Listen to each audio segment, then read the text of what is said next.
You know that যে এ প্লাসের value হচ্ছে বাংলাদেশে কতটুকু। এ প্লাস যদি না পাও তাহলে হচ্ছে তুমি ভালো একটা কলেজে ভর্তি হতে পারবে না, হ্যাঁ, সমাজে নিন্দিত হবে। তারপর হইতেছে তুমি একটা ভালো কলেজে না গেলে তোমার হচ্ছে স্বপ্নের দিকে তুমি এক ধাপ পিছায় গেলা। হ্যাঁ, সো আশা করি তোমরা হচ্ছে খোঁজখবর জানো যে এ প্লাস না পাইলে আসলে কি কি হার্ম হইতে পারে। তো তোমার এখন যেটা করার আছে, যদি তোমার হাতে 3 মাসের মতো সময় থাকে, it is the huge time. হ্যাঁ, 3 মান্থ মিনস তো 90 দিন তোমার হাতে আছে। তো এই 90 দিন কিন্তু কম না হিসাব করলে। তুমি যদি ঘন্টা হিসাব করো আরো অনেক হয়ে যাবে।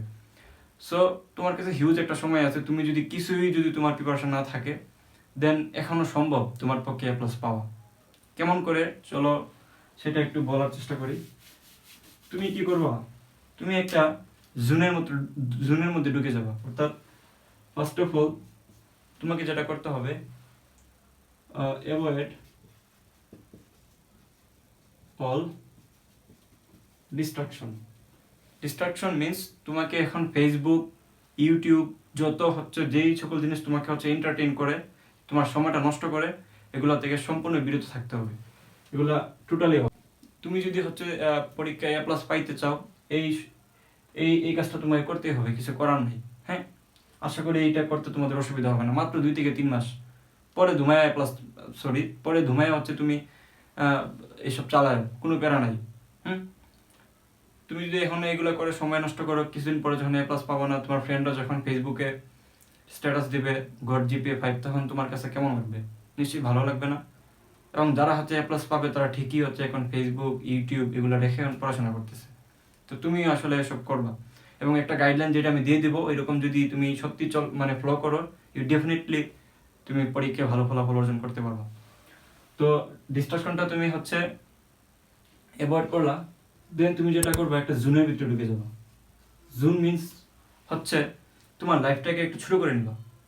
হ্যাঁ, ছোট মিনস হচ্ছে তুমি তোমার ফ্যামিলিতে, তোমার পরিবারে একটা রুম হচ্ছে তুমি তোমার জন্য হচ্ছে নিয়ে নিবা। যদি তোমার ক্যাপাবিলিটি এমন থাকে যে তোমার জন্য হচ্ছে আলাদাভাবে কোনো রুম থাকে তোমার জন্য, বা তুমি যদি আলাদা কোনো রুম পাও, অন্তত 3 থেকে 4 মাসের জন্য হচ্ছে তুমি একটা রুম নিয়ে নিবা। আর যাদের পক্ষে সম্ভব না তারা হচ্ছে বলে দিবা বাসায় তোমাকে যাতে কেউ ডিস্টার্ব না করে এমন একটা জায়গা তোমাকে দিয়ে দিতে। তো তুমি একটা রুমের ভিতরে ধরে নিলাম তুমি ঢুকে গেছো। দ্যাট মিনস তুমি এই রুম থেকে ঠিক তখনই বের হবা যখন হইতেছে তোমার প্রাকৃতিক সমস্যা, প্রাকৃতিক ডাক দেয়, এবং তুমি খাবারের সময় বের হবা।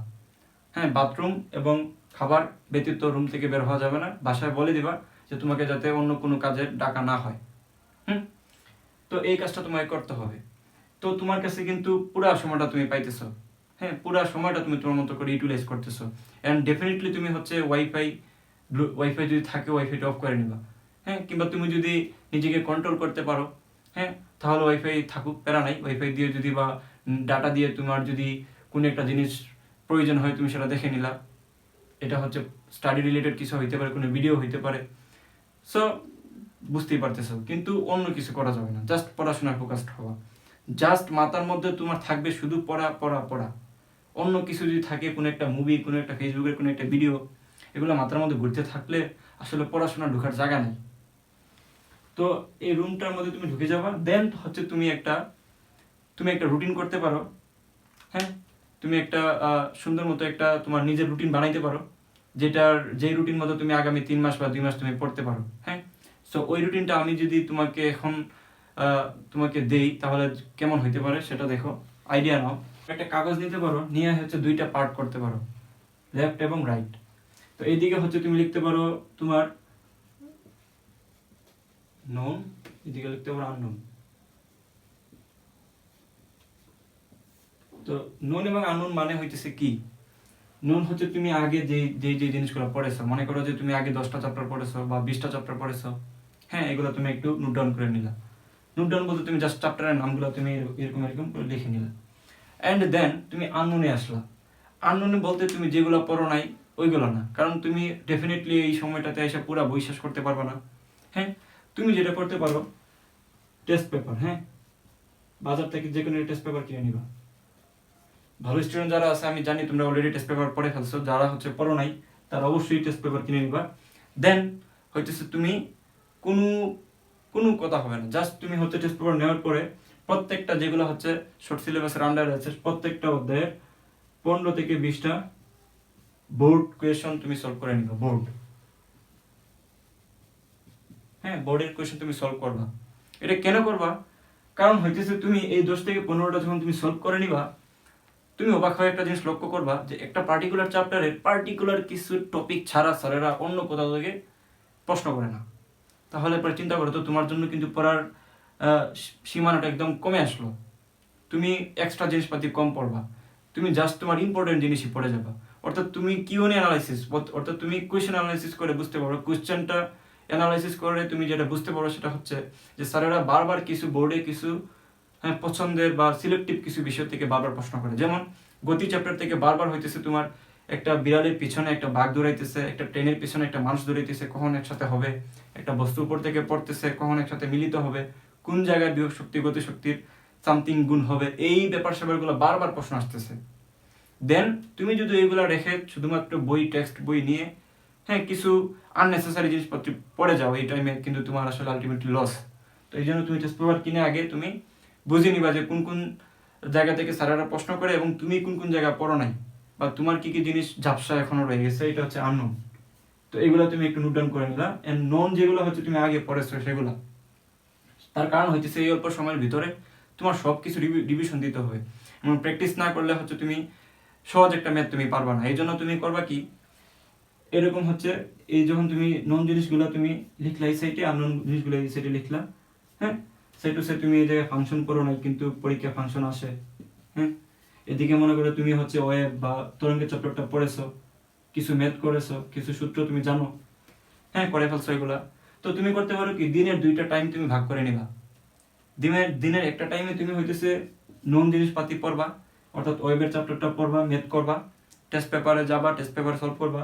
দেন হইতেছে তুমি আননোন যেগুলো আছে সেগুলোতে একটু এসে সময় দিবা, যেগুলো হচ্ছে ডেফিনেটলি পরীক্ষায় আসে, তুমি যেটা টেস্ট পেপার অ্যানালিসিস করে তুমি পাইছো, যেটা স্যারেরা বেশি প্রশ্ন করে। দেন তুমি হইতেছে দিনে একটা টাইমে তোমার আননোন জিনিসপাতি পড়তে পারো। তো এইভাবে করতে করতে করতে করতে তুমি অবশ্যই একটা সময় পরে, কারো হয়তো 15 দিন 20 দিন, হ্যাঁ, কারো ক্ষেত্রে হয়তো আরো কম সময় লাগতে পারে। এই হচ্ছে তুমি মোটামুটি অল জিনিসপাতি তোমার হচ্ছে রিভাইজ হয়ে যাবে। শর্ট সিলেবাস যেহেতু, তুমি ডেফিনেটলি তুমি যদি প্রতিদিন 10 ঘন্টা করে সময় দাও, তুমি ডেফিনেটলি সেগুলো পারবা। এখন অনেকে ব্রুকুচকে চিন্তা করতে পারো যে আমি 10 ঘন্টা পড়বো কেমনে।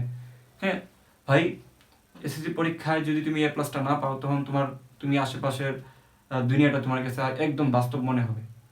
হ্যাঁ, এখন একটু কল্পনার মধ্যে আছো, কিন্তু কয়েকদিন পরে তুমি বাস্তবতা বুঝতে পারবে। জাস্ট বিকজ হইতেছে এসএসসি পরীক্ষা এমন একটা পরীক্ষা, তুমি বিগত সময় যেই পড়াশোনা করে আসছো, ওইগুলো কিন্তু তোমার তেমন একটা ম্যাটার করবে না, কিন্তু এসএসসি পরীক্ষার রেজাল্টটা কিন্তু হিউজ একটা ম্যাটার করবে। তুমি কয়েকদিন পরে বুঝতে পারবা। কলেজে যাওয়ার পরে দেখবা যে মার্ক ছাড়া ভর্তি নিতেছে না, ভর্তি না নিলে তুমি একটা বিভাগের একটা ভালো কলেজে ভর্তি হইতে পারবা না, ভালো বিভাগের কলেজে ভর্তি হইতে না পারলে ভালো এনভায়রনমেন্ট পাবা না, এনভায়রনমেন্ট না পাইলে হইতেছে তুমি ভালো জায়গায় যাওয়াটা তোমার জন্য টাফ হয়ে যাবে। সো দ্যাট মিনস এই একটা তোমার লাইফের জন্য হইলেও তুমি কিন্তু অন্তত 10 থেকে ন্যূনতম 10 ঘন্টা তোমাকে দিতে হবে। আর তুমি যদি ফাঁকিবাজ স্টুডেন্ট হও, ডেফিনেটলি তুমি আরো বেশি সময় দিতে হবে, এক্সট্রা সময় তোমাকে আরো দিতে হবে যদি এ প্লাসের আশা করো। হ্যাঁ, এ প্লাসের আশা যদি করো, এটা ডেফিনেটলি করতে হবে। তো সবকিছু করার পরে মোটামুটি 20-30 দিন পরে আমি আশা করবো যে 1 মাসের মধ্যে ভালো খারাপ সব স্টুডেন্টের হচ্ছে রিভিশন হয়ে যাবে, আমি যেই সিস্টেমে বলেছি। এখন যেটা করতে পারো, প্রচুর এক্সাম দিতে পারো। তো তোমরা যারা হচ্ছে টাউনে আসো, হ্যাঁ, শহরে আসো, তাদের জন্য হচ্ছে প্রচুর এক্সাম কোচিং সেন্টার রয়েছে, সেখানে তোমরা পরীক্ষা দিয়ে নিজেকে যাচাই করতে পারো।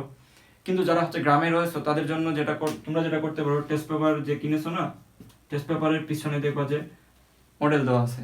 তো তুমি হচ্ছে 1 মাস পরে, হ্যাঁ, তুমি প্রতিদিন হচ্ছে একটা মডেল টেস্ট তুমি একটা করে মডেল টেস্ট তুমি দেওয়ার চেষ্টা করবা। এখন পরীক্ষা কি জন্য, এক্সাম দিবা এই জন্য, কারণ হইতেছে শুধুমাত্র বাসায় বসে বসে টপিকগুলো ক্লিয়ার করলা বা তুমি সলভ করলা, এইটাতে যতখানি না তোমার স্কিল হবে, তার থেকেও বেশি তোমার যেটা প্রয়োজন সেটা হচ্ছে এক্সামের স্কিলটা। অর্থাৎ তুমি যখন ঘুম থেকে উঠে যখন হঠাৎ করে তুমি এসএসসি পরীক্ষা দিতে যাবা, তো সেখানে একটা সময় থাকবে, হ্যাঁ, একটা সময় তোমাকে ধরিয়ে দেওয়া হবে এবং এই সময়ের ভিতরে তোমাকে সলভ করতে হবে। তো তুমি যখন 3 থেকে 4টা সলভ করবা, তখন হঠাৎ করে দেখবা যে তোমার সময় চলে গেছে, ঘন্টি দিয়ে দিছে। কেন সেটা হবে? কারণ হইতেছে এক্সাম হলে প্রচুর প্রেশারের একটা জায়গা, হ্যাঁ, একটা বোর্ডের একটা একটা পরীক্ষা, এখানে প্রচুর প্রেশার থাকে, প্রচুর আনপ্রেডিক্টেবল জিনিস হইতে পারে ক্লাসরুমে।